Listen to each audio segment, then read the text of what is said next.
And good evening, everyone. Welcome to another OSR Tabletop live stream with myself, GM Bloodworth Richard. For the purposes of this evening's live stream, obviously I am celebrating Veterans Day 2024, and just wanted to take this opportunity to thank all of you that are veterans, whether you had served previously, are currently serving, and those that are just about to embark on their service to our country, service to our people, and I've always been very, very appreciative for those that trained me when I first entered the United States Army in 1990. Finished up my training in May of in May of 1991. So I did not spend that much time in Iraq myself.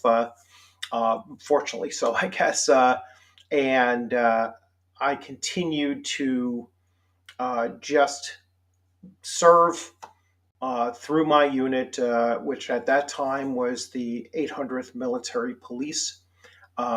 Initially, it was the 364th Area Support Group, so I was always assigned to reserve units that were activated for the purposes of the First Persian Gulf War, Desert Storm. Did much of my training during Desert Shield, and really did finish up a segment of my life that was really important to me. And my father was a World War II veteran, and he served with an engineers battalion that fought its way across France and into Germany, and liberated several concentration camps during the course of his time there. And they had a much tougher time than I did. My father receiving a Purple Heart, having been shot in the leg from enemy action along the.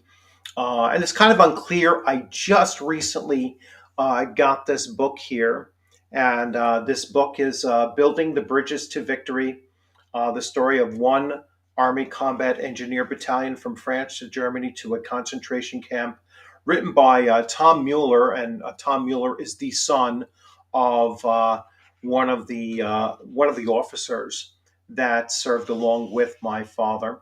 And I just got this on Saturday and just started skimming through it and trying to get as much information as I can. I haven't come across mentions of my father just yet, but really anxious to begin reading it and and digging that out, because my father was a bit obscure about his experience until I let him know that I was enlisting in the Army, and then he told me some things to be mindful of, and whatnot. And his experience was really quite dramatic, again, compared to mine. He was a 19-year-old, and he left. He came home with with a complete head of gray hair, just to give a sense of what he experienced.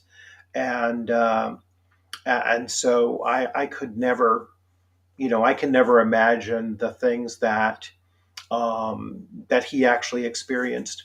Again, in comparison to my own experience, but that is certainly not to take away from the experience of others that had in Desert Shield and in Desert Storm, and then in later conflicts as well. So you know it's kind of hard to compare ourselves to the greatest generation and the World War II veterans. I don't think that anything has come close to that scale. Thankfully. But I wanted to come on this evening not only to thank all of my fellow veterans out there, and it's always a strange thing for me when I go out there and I went shopping today, and I typically don't wear, I don't wear my U.S. Army veteran hat on Veterans Day. It's kind of a strange thing. It's like I feel like it's like if I'm wearing the hat, I'm going out there and I'm kind of looking for that kind of acknowledgement, and I typically don't do that on Veterans Day. But I saw plenty of people out there wearing their hats, and I, of course, went up to them, many older than myself. Many Vietnam veterans and Korean War veterans that I came across, and I, of course, say the same thing as many people say to me: is thank you for your service, and I've always struggled with how to respond to that, because I am really quite humble about it, and I've adopted the response to that was it was my pleasure to serve, and thank you. So that is something that I've adopted for myself, is to always respond with it was my pleasure, which it absolutely was my pleasure. Um, I avoid saying that it was the best time of my life, even though in many cases it was. I can't think of a better time period in my life. My early 20s. So from age 23 is when or 22 is when I entered the military, and turned 23 that March, after training and such. So I was always really, I was a young man, and it was a great time. Uh, you know, um, and fortunately, I didn't have to. I didn't have to suffer anything major. Just the discomfort, and the fear in some cases, and whatnot, but never anything more serious than that. Again, fortunately. So, but for those that had suffered long-lasting effects and everything, I couldn't even begin to um, thank you enough for for the sacrifices that you had made. So let me get to some of the comments here, and then I will certainly move on and talking about gaming and such, because that's another purpose behind this. So, hey Peter, how's it going? And thank you very much. And as I just finished saying, it was certainly my pleasure. I certainly um, I certainly cherish the time that I did serve. From 1990 to I had one extension, so I finished up in 1999. So missed the second round with the Persian Gulf War, and my unit at the time became somewhat notorious in 2003, I guess. So, but I had moved on, and received my honorable discharge, and I went on into the next stage of my life, getting married, having a family, and continuing my civilian career in both teaching and later on other endeavors as well. and the gaming, for the most part, the gaming has been something, although it's changed in mode from 1977 for me through, through to 2024.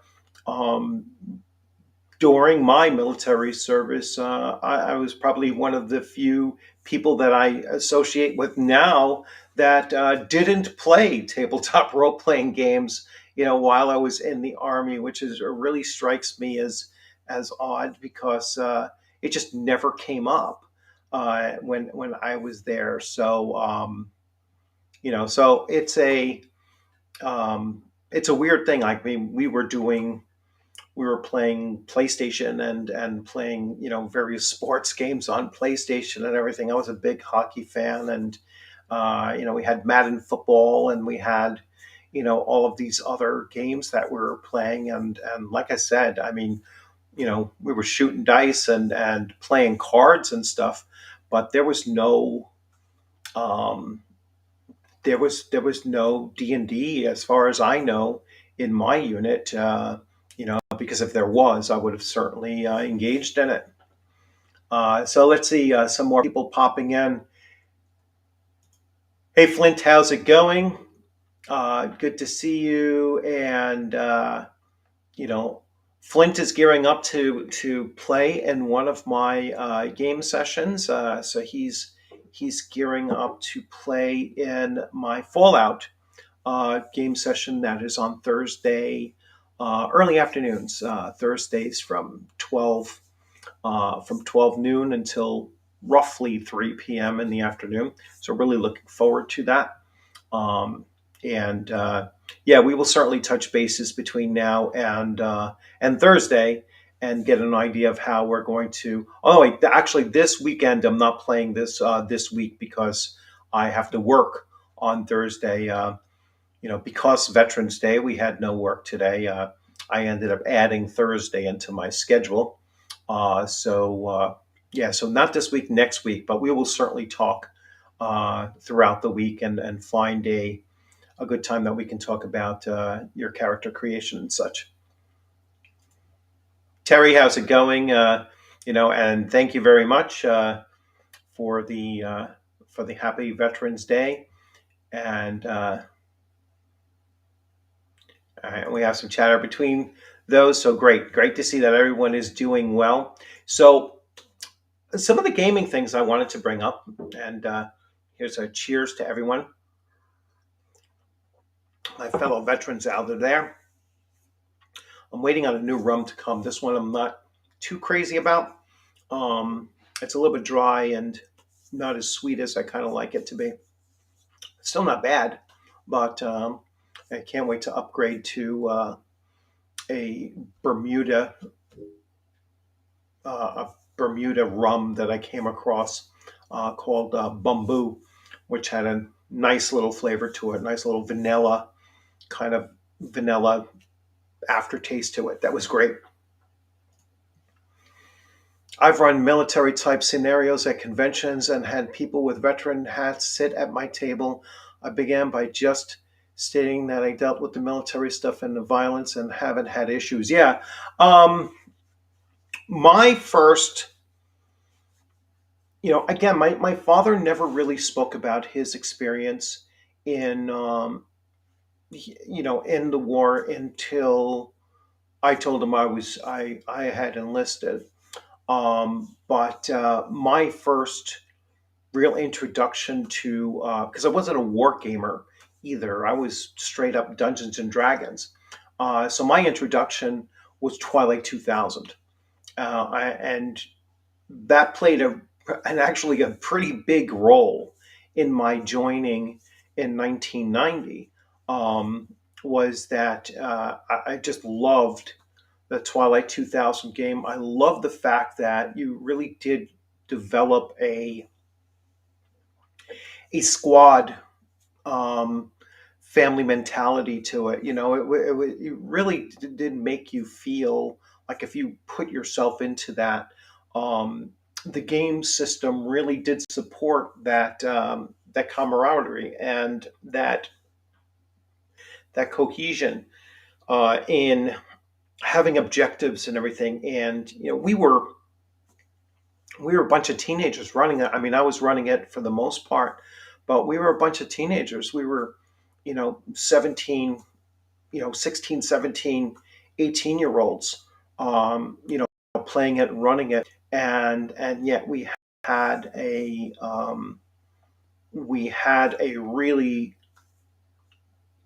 immersive uh, gameplay with it. So it's it was certainly a component to what would lead me to enlisting in 1990. So just a few years later and everything. Plus, the background, my father being a veteran as well, certainly contributed to that. Um, and the purpose, I think um, the purpose behind Desert Storm was something that I actually believed in, and now I was like, no, this is a very brutal regime. I mean, Saddam Hussein, by any rational person's measure, was a real detriment to, peace and safety in that region. Not that that region, generally has peace and safety to begin with, but he was a really brutal person. And and his sons were even worse in many cases. So it was something that we believed in. It was a threat that we felt um, needed to be taken care of. Um, Very much attuned, and our leadership during that time really did a very, very bright move, in my opinion, to make it about removing that regime, and not so much it was a war against Iraq and the Iraqi people, or even the Iraqi soldiers. Which what contact I had with the Iraqi soldiers that we ended up capturing and holding in our EPW camps. Um, I mean, they were, in many ways, they were actually more pleasant. Not the Republican Guard. They were fanatic and kind of, not very nice people, but the regular soldier, the rank and file that was kind of forced to be in that situation. They were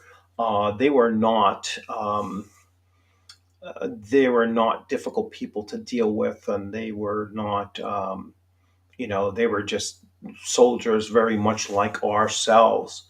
Um, so uh, back to gaming now. So the gaming, and I saw that Terry put here. Um, so he started with AD&D First Edition while at Fort Hood. Yeah. So yeah, a lot of people. I'm always shocked by it. I mean, obviously, like Luke Gygax is also an Army veteran. I believe he was a lieutenant colonel when he retired. Um, Recently, very recently. And obviously he is going to be playing Dungeons and Dragons. Being the son of Gary Gygax, and that being very much a part of his life and upbringing. So, but like I said, it just wasn't a thing in my experience in the military. So, which is, it's neither here or there. I mean, we were we were console game players, and and playing dice, and again, cards and stuff like that.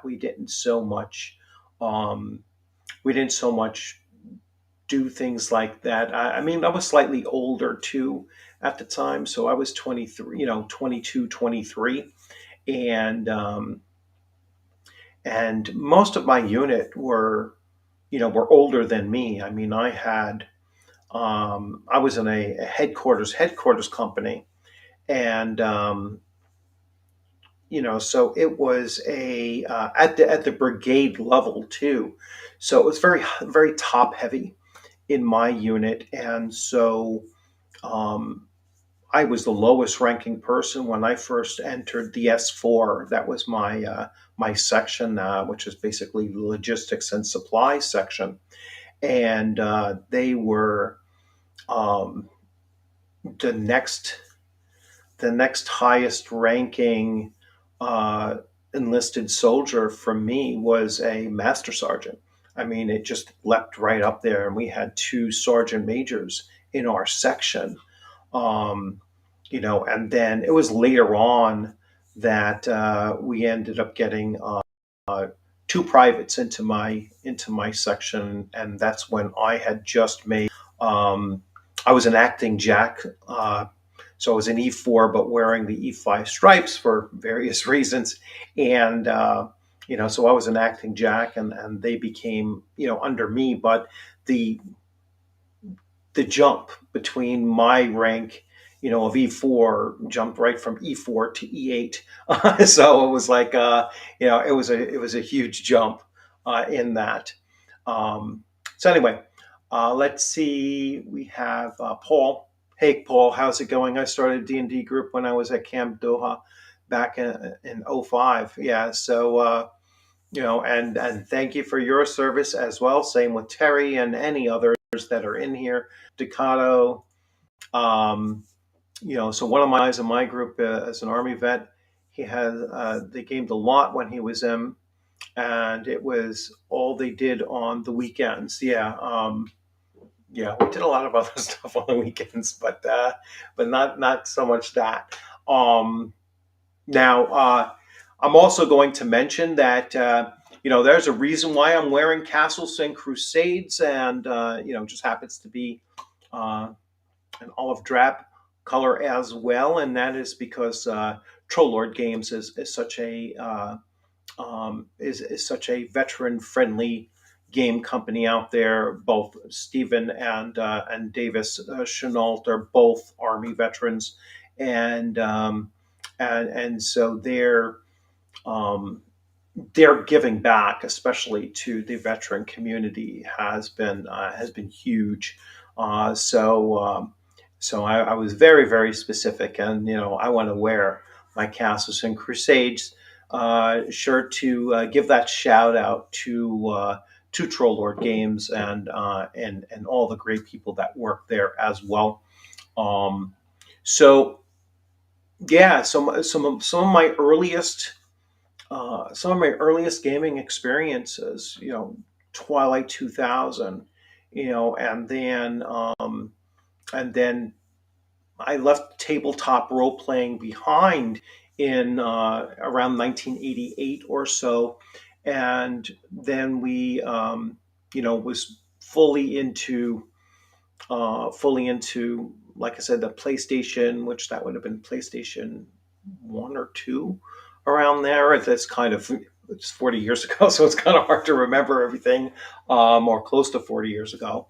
And but there was just a lot of in computer gaming. I started getting into computer gaming as well, and it wasn't until really 2015 or 14 and 15 that I started getting back into tabletop role playing games, and certainly wanted to make sure that I got my copy of Twilight 2000 once again, and so I have that, and certainly happy with that. And my gaming experience throughout all of these years, even before I came back to tabletop, when I was mostly involved with MMOs.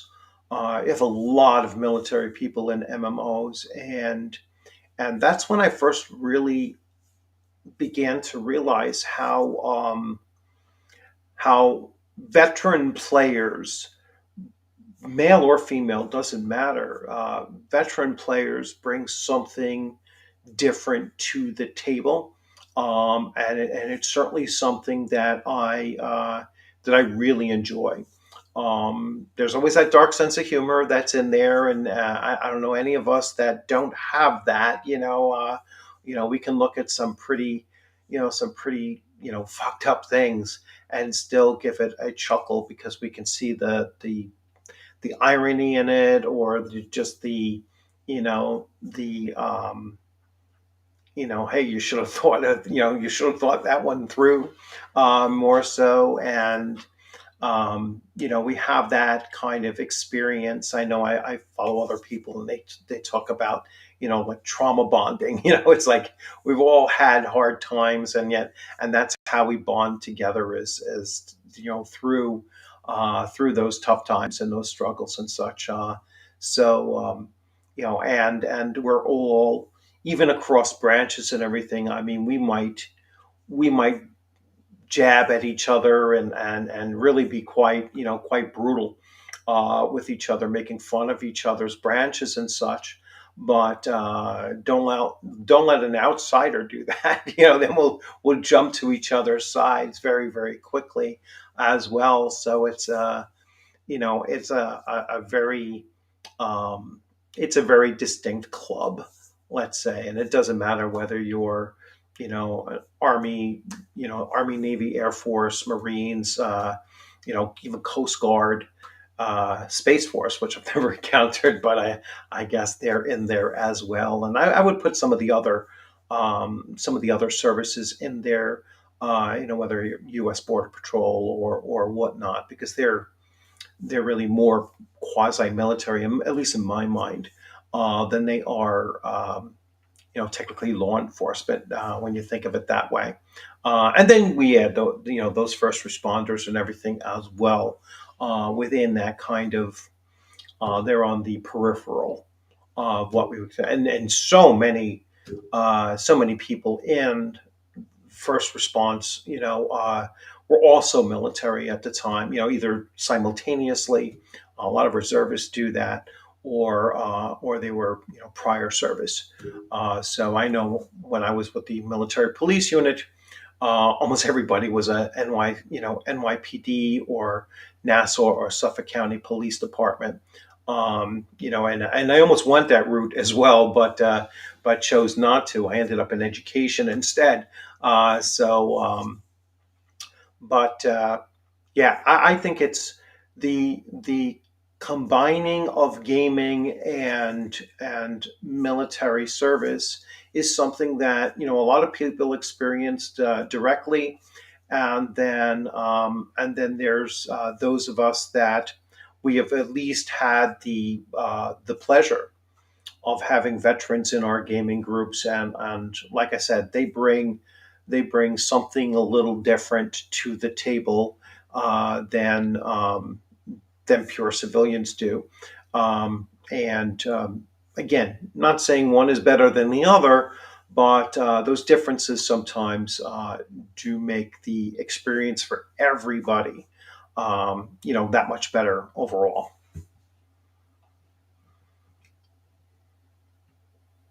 So I also wanted to, talk a little bit about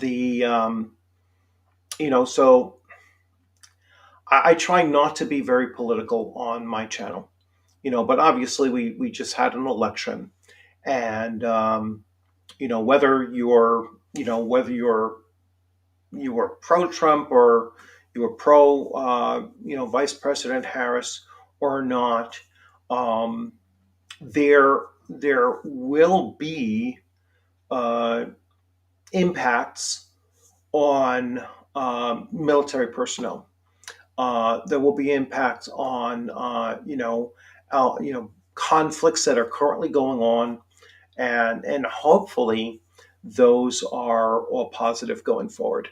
And the best way for that to be positive going forward is to just follow the course as it's going, and encourage our leaders, to seek the path of, the least resistance, and to seek a path of, bringing conflicts to a close as quickly and as a balanced way as possible. To not let these things drag out, and to, basically stop the killing. I think that everyone should be, on board with that, with that stance of just saying, um, I don't really care the politics on one side or the other. I just hope that we stop the killing, and or we are a vehicle to stop the killing, even if we're not directly involved with it.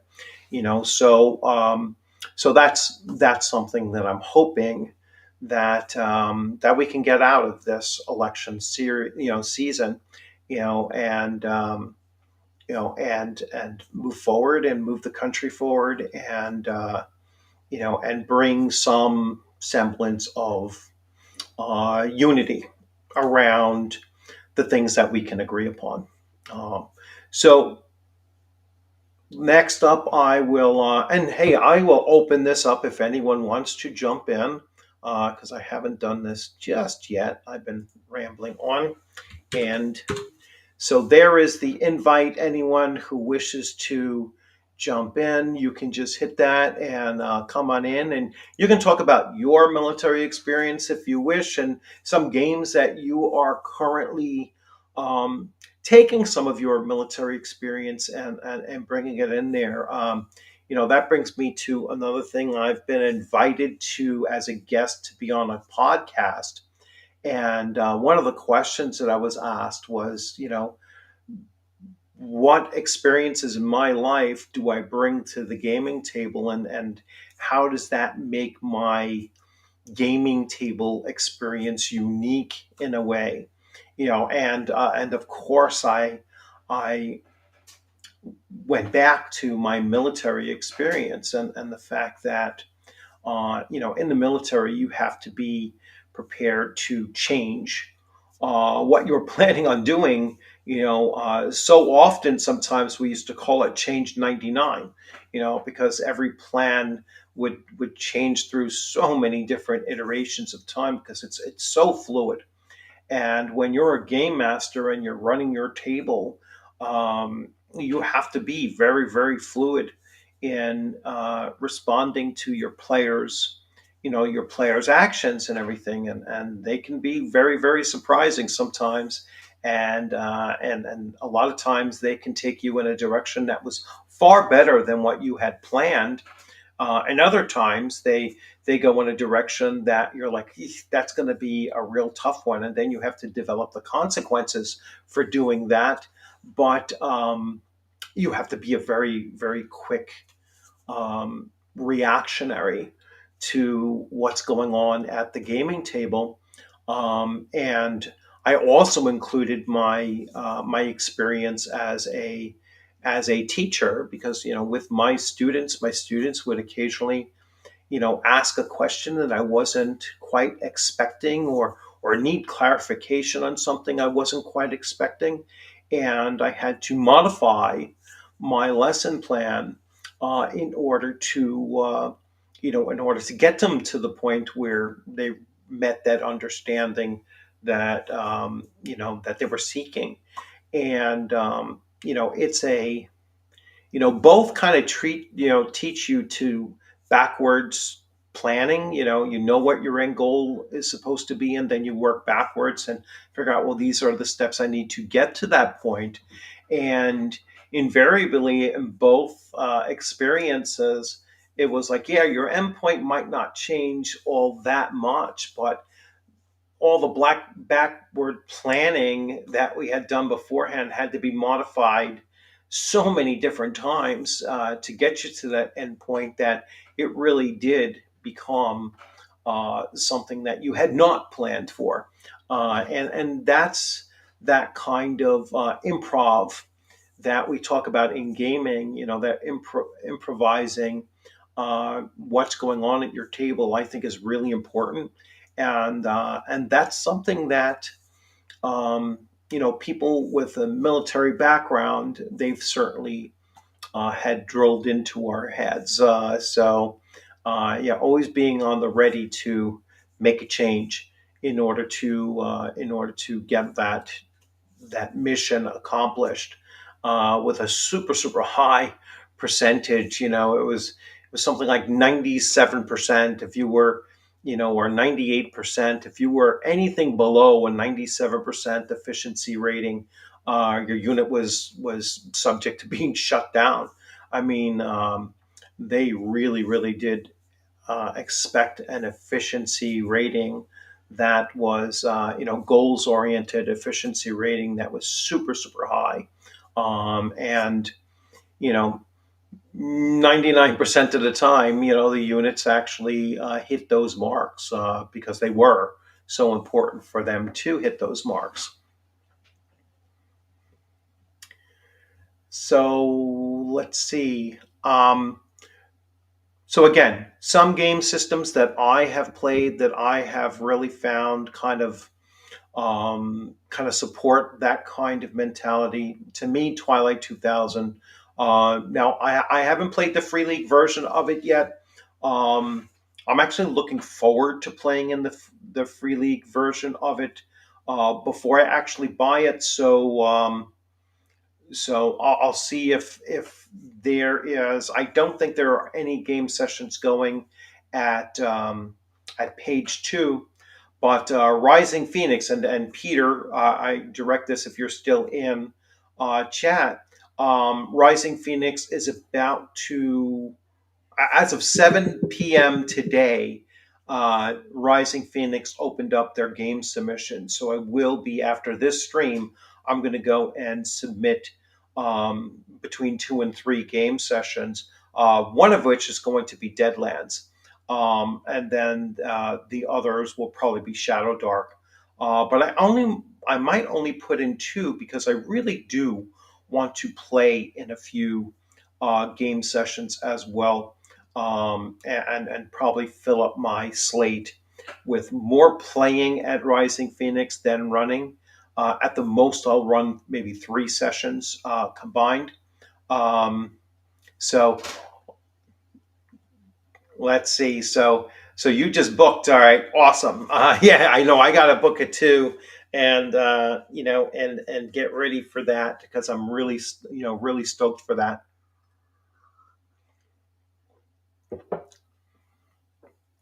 Yeah, they're always looking for game masters, and I already reached out to Scott and told Scott that I'd like to have him come on the channel on the 17th, the Sunday before badge sales go on, just so we can talk about it and boost it. And hey, if that date works for you as well, and you Ducato as well, I'll be bringing him on for a live stream. I got to wait to see if he has gotten back to me.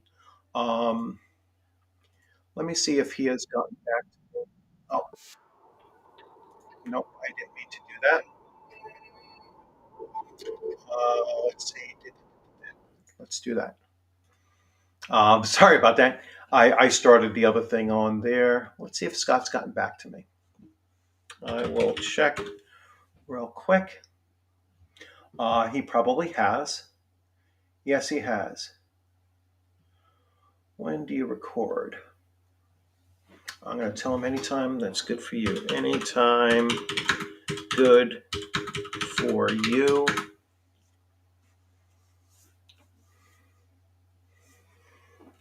I plan on Sunday night around 8 o'clock p.m. EST. Okay. So yeah, so he's already reached out, so that'll be great. Did he really? All right. Well, let me get to this. So I just booked the hotel. The hotel. Um, oh, what's going on? Let me go here.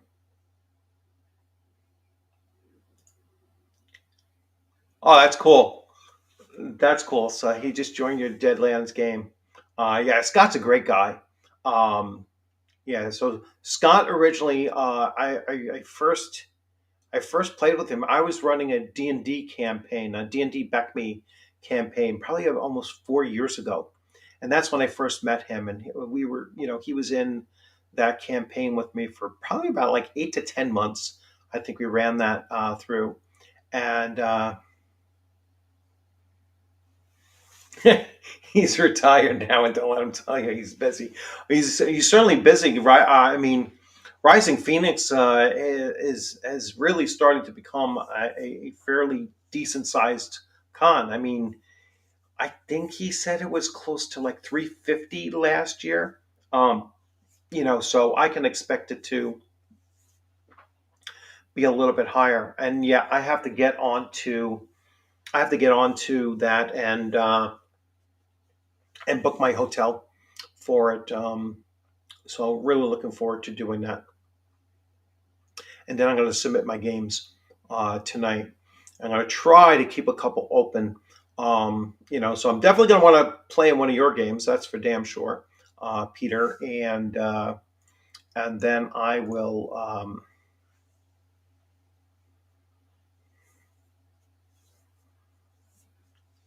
Dice and Diversion. Oh, that's pretty cool. In Atlanta, my niece lives in Atlanta, so she's my niece that I gave her all of my fifth edition stuff. So I kind of, here you go, have everything, and I still have to give her some more things. It was it over 500 last year? Yeah, I know it was. I know it was maybe the previous year it was like 300 and change, so it was over 500. So that's awesome. Um, it's at the maximum capacity for the hotel. Yeah, didn't he have to get a second hotel? I think he arranged for a second hotel. So yeah, so that's a very very decent size um, convention and great location for it too, and just a lot of fun, a lot of fun running in it, and playing and such, and great food, great atmosphere as well. I have some new stuff. I'm hoping the schedule works out for me as I'll be hot off of GaryCon. Yeah, well, your game last year was awesome. I absolutely loved it, and it was, it certainly it was supposed to be Aliens RPG from another GM, and so you definitely picked up the ball and ran with that, and it was a great game. Yeah, your first time. Yeah, that's a great con. It really is. So you're doing Takata. You're going to some of the really good cons. At least in my opinion. I mean, I love Shire Con, and you went there the first time this past September, and then we have Rising Phoenix is another great one. You're going to have a great time at that, and then we're going to Central New York. Uh, RPG, and that's going to be. I think that's going to be a good one too. I think that that's going to be a lot of fun, and it's really cool because you're going to start to see what these cons look like in their as they're growing. So it's really cool to see that when they have like 150 people, and then they'll move up to 300 and then 500 or whatever. And so far, every con that I've gone to has been growing over these last couple of years. My first con was in 2022 in person. I did the virtuals prior to that, obviously, for obvious reasons. But every year, these conventions have been getting larger and larger, and that's really good for the hobby to see that they do keep on just getting larger and growing in popularity, and they're expanding their lists of special guests and so on. Yes, Roger, I'm sure that you are hoping that it is awesome. My expectations, I am very, very optimistic for it. So I hope you don't feel too much pressure from that optimism, but hopefully it's an encouragement to make sure it's firing on all cylinders. But I'm really looking forward to that as well. Um, I was the first person to submit games for it, so and I have to start looking at that. So that's the other thing. I like the way that I have personally paced my conventions out. So I have like 2 or 3 months in between every single convention, which I think is a perfect spread out. And I'm going to keep on looking to bring to every like third convention some new games to run. So I will run through like the cycle and run a couple games in like three or possibly four of them, and then start to switch it up for the next cycle.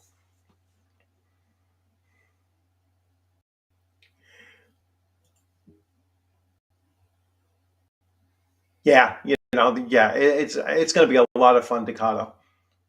So you're looking forward to WizardCon in Kalamazoo. Yeah, it's just Kalamazoo is just slightly out of my traveling range. Unfortunately, I mean I believe that's about 13-hour drive, and I'm not flying, not because the flight is all that bad, or the flight is the flight itself is expensive. Um, it's New York airports are just a freaking nightmare to deal with, and I just don't. Um, it's just too much to bring, to force somebody in my family to deal with, and to take a cab, to and from the airport, automatically adds an extra, $300 to the, or $240, let's say, to the cost overall of just the travel, and that's not including 3 to 4 days of hotel stay and all of the other things involved. So my traveling range is like 4 hours of driving or less, and just a 2-night stay, and that's the perfect con for me.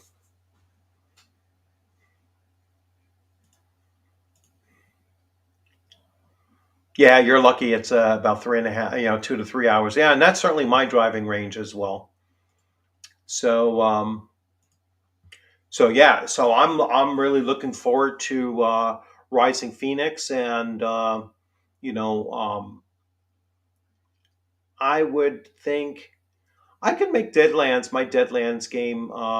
Because I was going to run a session and tying it to a Robert E. Howard story, which I'll probably still do anyway. But I'll look to see if a Robert E. Howard story that will tie into Deadlands and still have that military feel to it. So maybe there's a story that's more specific about the a cavalry unit or something along those lines, and that would be interesting to do. Kind of capture multiple themes going on here, and I'll see what else I'm going to look to run at Rising Phoenix. Like I said, I'm almost definitely running Deadlands, and that'll be my first time running Deadlands. And then I will certainly do Shadow Dark, and maybe that's it. I might throw in a third game system. Um, that's definitely a possibility.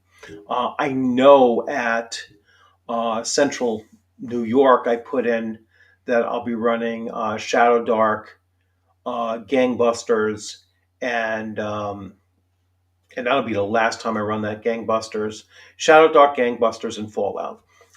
So three very very different game systems and themes, or genres as well. So let's see what else. I'm looking through the. Let's see if I missed any comments. Yeah, I I almost wish I could go to a Gary Con. Um, yeah, I almost wish I could go to a Gary Con. It's almost too big for me, um, and just my taste in it. So that's kind of where I'm leaning.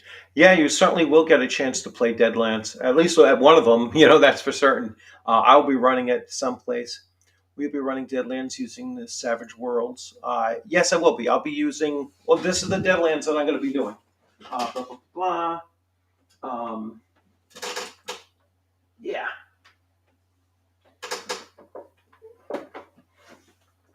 yeah. So that's the edition. What is that? Second edition. So yes, that's the one I will be running. And although I don't know if I'm going to be lugging that whole big box with me, but yes, that's the one I'm looking to do. Now, depending on the the actual scenario that I'm running, and I'll look at the character classes and their makeup and everything like that, and I might trim it down a little bit, um, much like I did with Weird Frontiers, which is a much more complex system to run, but I won't be taking as much advantage of everything that the Deadlands does provide. I'll probably get at least 90% of it.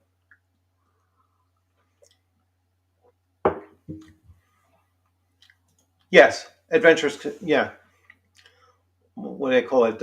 Suede, right? So yes, the Adventurous Edition.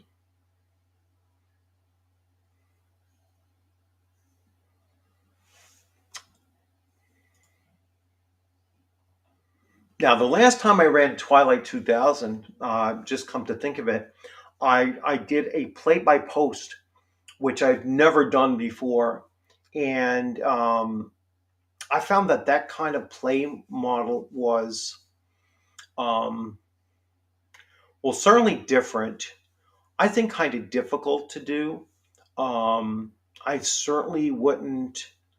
Um, I would rather play in a much more traditional way than that. But play by post allowed you to get into a lot of detail and everything, and but I just felt that it really did slow down the actual gameplay. Um, because you always had to wait for somebody else's response and everything. So that was the first time that I ever played. First time that I ever played it that way, and and again, I know that some people really do enjoy that way of doing it, but that certainly wasn't mine. So Suede, yeah, yeah, I finally said it right. So so yeah, we really took on, talking about the various conventions that are coming up, and like I said, Rising Phoenix just went live today with submitting games in there. I ran a play-by-post game for years. At times, it moved very fast, but overall, the pace was slow. Yeah, yeah. And I'm not a bad writer, but I'm not a great writer when it comes to trying to relay as relay a lot of information that's very specific in as a concise way as possible. Um, I'm more of a big picture, broader themes kind of person, and then I can focus in on something. But when I'm relying on other players' input in order to then react to that, that's where I kind of ran into trouble with it. That it was like because you don't have that direct, hey, did I misread this? Kind of quick response back again. So I just don't understand why. Why you would play by post when you have things like this that you can just talk to one another and do that instead. So it's a weird thing to me. I just don't get it. Um, but yeah, I know a lot of people that have said, that they've had long experiences with play by post and they really enjoy it. Um, Venture Satanis runs his games like that too. He runs by play by post, And although very, very short things, these weren't like you were writing, you know, pages of description of what your character was doing. This is just in a kind of like in the chat box, kind of, this is what my character is doing, and or this is what my character, where my character is, and what he or she is doing, and then here's the dice roll kind of thing. Just through a virtual tabletop, but just no audio and visual to actually talk through it.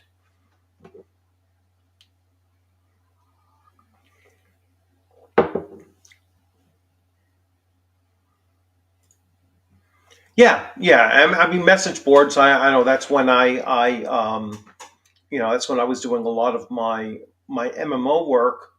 Was we had the chat in game, and not even voice chat in the very beginning, and then you had message boards that you were doing everything else. I feel like VTTs and Discord play by post isn't as strong an alternative as it used to be. Um, yeah, I guess so. I mean, I run all of my games now VTT and Discord, but I can definitely see that it's just a different experience running at a convention and running in person and stuff, and that's for certain. But I find that you can get by with the VTTs in the Discord if you're utilizing the VTT to its fullest extent. Um, so I primarily use Roll20, even though I have a few others. And Roll20, if you're not using everything that it has, then you're really limiting yourself. Although you don't need the dynamic lighting, I think that's always been kind of glitchy on Roll20 to begin with. But they're currently doing a new test now. I'm actually looking to run one of my games using their latest beta, and we'll see if that kind of streamlines things. Um, that's for my basic fantasy RPG campaign that I'm kind of piecing together as we go, and that's the one that I think is I'm leaning towards that being my test of everything that they're doing, or that they have in there.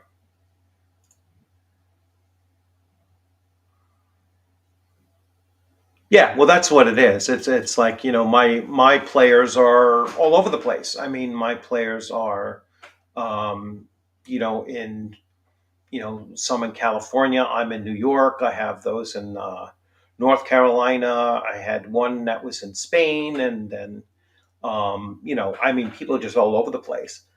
So that's the only way really to bring people from all around the world. I've played with people all around the world. I've had the Philippines. I've had North Africa. I've had Germany. I've had you know Denmark. All throughout the United States, Canada, Australians. So I've played with people all over the world, every continent of the world. South America had Brazilians.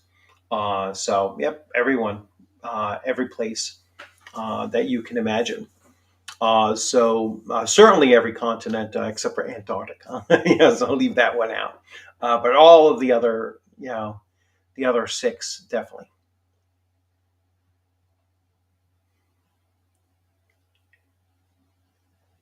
Okay. So we are coming up on roughly an hour, and I was going to keep this one kind of short. I just wanted to give out my best wishes to my fellow veterans out there.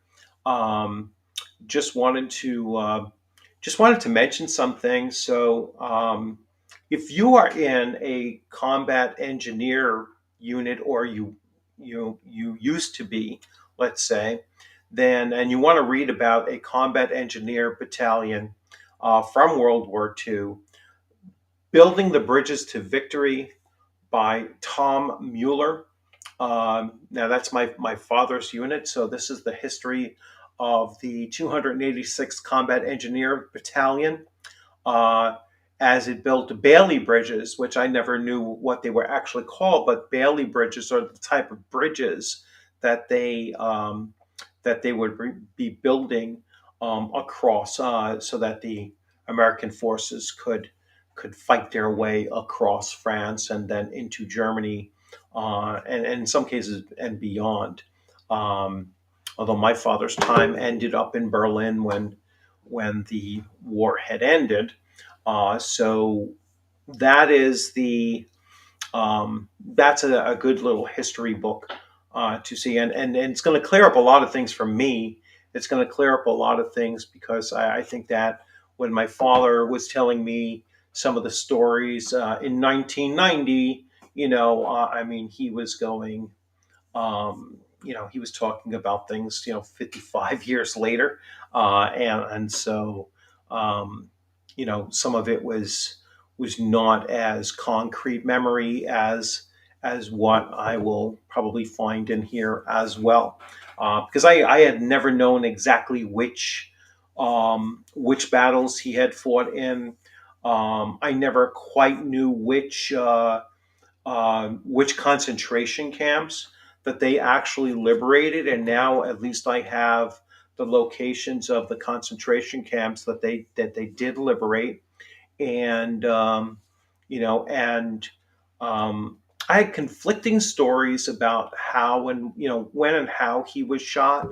So originally I was always under the impression that he was shot. He was a telephone man. He was a communications sergeant, and he was, the story I had heard was that he was up on a pole and stringing the lines, and that's when he had gotten shot. But now I've heard that, I guess from the reading of this book, which I haven't gone through the whole book yet, that he was actually shot, not on the pole, but walking along the roadway, um, and inspecting the poles, and that's when he had gotten shot, and you know his it was the winter time, obviously, so he was shot in February and of 44, and so February 44 or 45, maybe February of 45, and so he was wearing the very very heavy wool uniforms that they had, and the bullet was uh, just got, I guess, hung up on on just the heavy covering that he was wearing, so that it did not destroy his knee when the bullet went through him. It was more than a graze, but less than a total kneecap removal, kind of thing. So he was lucky in that. But again, I haven't come across the actual discussion that they had in here, and I was also under the impression that there were far more. There were far more members of his unit who were killed, and it turns out that they were in a different company. I mean, his company lost at least lost one man, but the other companies within his overall unit lost quite a bit during the combat that they had. Most of his fighting was in the city of which is a French city of Comer, which is another aspect that I didn't actually know about. So I really can't wait to dig into this book and to learn a little bit about his unit history, and hopefully about his experience as well. And I thank everyone for coming on in here. Once again, if you're a veteran, thank you for your service. And to all my fellow vets, I will raise my last little sip here. And for the rest of you, enjoy the rest of your evening. I look forward to seeing a whole bunch of you at the next couple of conventions that have already spoken about. I am now going to switch over to tabletop events and go to Rise in Phoenix and put in a couple game events that I will be looking to run there, and look to book my hotel as well. So you'll have a great one.